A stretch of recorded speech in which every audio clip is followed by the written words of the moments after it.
ഒരു സൺഡേ വ്ളോഗിലേക്ക് സ്വാഗതം.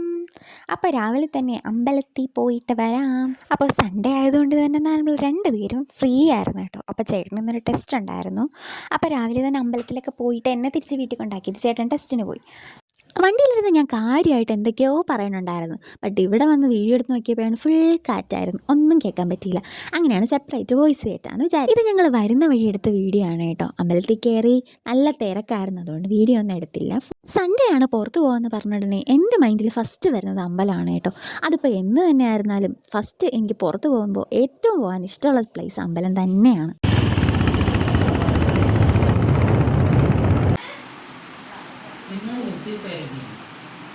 അങ്ങനെ ഞങ്ങൾ വീട്ടിൽ വന്ന് ചേട്ടന് ഫുഡൊക്കെ കൊടുത്ത് ചേട്ടൻ എക്സാമിന് പോയി കേട്ടോ. അത് കഴിഞ്ഞ് ഞാൻ പിന്നെ ഫുഡൊക്കെ കഴിച്ചു. ഇഡലി സാമ്പാറുമായിരുന്നു രാവിലെ കഴിച്ചത്.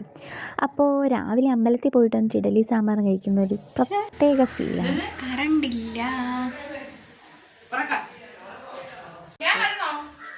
അമൃത വരുന്നുണ്ടോ ഇതില്? നമുക്ക് കറണ്ടില്ല.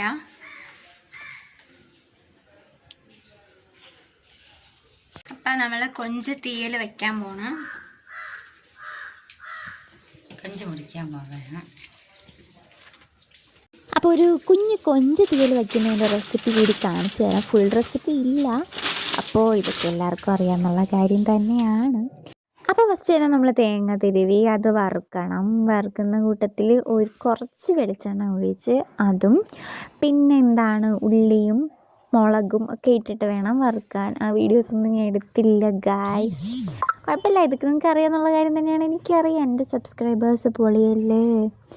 അപ്പോൾ നമ്മൾ ആദ്യം തേങ്ങ വറുത്ത് അതിൽ അരപ്പൊക്കെ ഇട്ടതിന് ശേഷം, അരപ്പെന്ന് വെച്ചാൽ പൊടികൾ, മല്ലിപ്പൊടി, മുളക് പൊടി, അങ്ങനത്തെ കുറച്ച് പൊടികളൊക്കെ വാരിയിട്ട് ഉള്ളിയൊക്കെ അരിഞ്ഞിട്ട് അതൊക്കെ വറുത്തെടുക്കണം.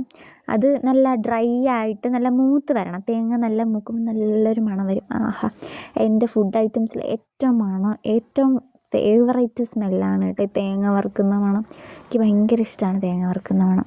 അപ്പോൾ തേങ്ങ വറുത്ത് വെച്ചതിന് ശേഷം നമ്മൾ കഷ്ണങ്ങൾ, അതായത് മുരിങ്ങയ്ക്ക, തക്കാളി, കറിവേപ്പില അതെല്ലാം കൂടിയിട്ട് വഴറ്റിയെടുത്ത് അതൊന്ന് വേവിച്ചെടുക്കണം. വെന്ത് വരുമ്പോഴത്തേക്കും നമ്മൾ കൊഞ്ചിൻ്റെ കഷ്ണം ഇട്ട് കൊടുക്കണം.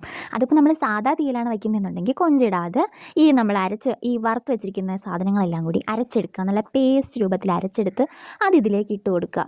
ഈ കൊഞ്ചുള്ളതാണെങ്കിൽ കൊഞ്ച് വെന്തതിന് ശേഷം ഇതെല്ലാം കൂടി അരച്ചങ്ങ് ഒഴിച്ച് കൊടുക്കുക.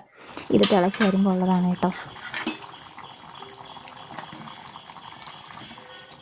പിന്നെ കുറച്ച് പുളി കൂടെ പിഴിഞ്ഞൊഴിക്കാൻ മറക്കല്ലേ. അപ്പോഴേക്കും തീയൽ റെഡി.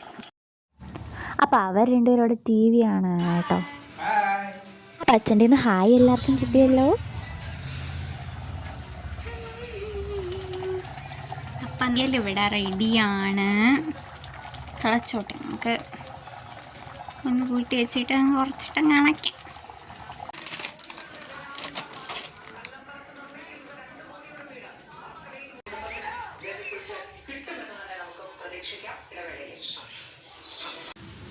ഇതാണ് എൻ്റെ വീടും പരിസരവും, കണ്ടില്ലെന്നാരും പറയരുത്.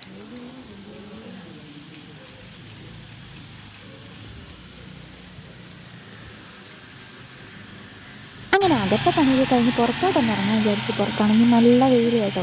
അപ്പോൾ കടയിൽ ഞങ്ങളുടെ നെയ്ബർ ആൻറ്റി വന്നപ്പോഴത്തേക്കും ആൻറ്റിയുടെ കൂടെ വന്ന് അവരുടെ പൂച്ചയാണ് കേട്ടോ. അത് എന്നെ നോക്കി വിളിക്കുന്നു, ചുമ്മാ ഇരിക്കുന്നു. അപ്പോൾ വെറുതെ ഇവിടെ ഇരുന്ന വണ്ടികളൊക്കെ പോകുന്നതാണ്. അങ്ങനെ ഇവിടെ വന്നിരുന്നതാണ്. കടയിൽ കസ്റ്റമേഴ്സ് ഉണ്ട്. ഞങ്ങളുടെ കടയാണ്, അവിടെ ഫുൾ ഇരുട്ടാണ് കേട്ടോ.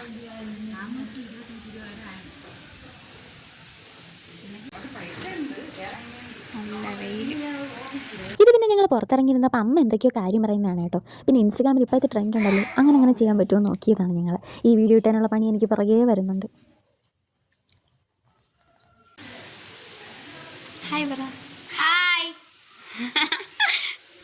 ഇവന്മാർ രണ്ടും എൻ്റെ കുട്ടി സബ്സ്ക്രൈബേഴ്സാണ് കേട്ടോ. എപ്പോഴും എന്നെ കണ്ടാലും പറയും, ചേച്ചി വീഡിയോ കാണാറുണ്ടോ.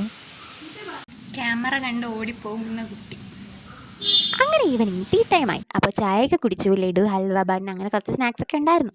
അപ്പോൾ അതൊക്കെ കഴിഞ്ഞ് നൈറ്റ് ചപ്പാത്തി ആയിരുന്നു കേട്ടോ കഴിക്കാൻ. അതിൻ്റെ വീഡിയോ എടുക്കാൻ മറന്നുപോയി. അങ്ങനെ എൻ്റെ ഒരു സൺഡേ ഇൻ മൈ ലൈഫ് ഇത്രയേ ഉള്ളൂ. അപ്പോൾ വീഡിയോ കണ്ടവരൊക്കെ ഒന്ന് സബ്സ്ക്രൈബ് ചെയ്യണേ. And thanks for watching. Bye bye.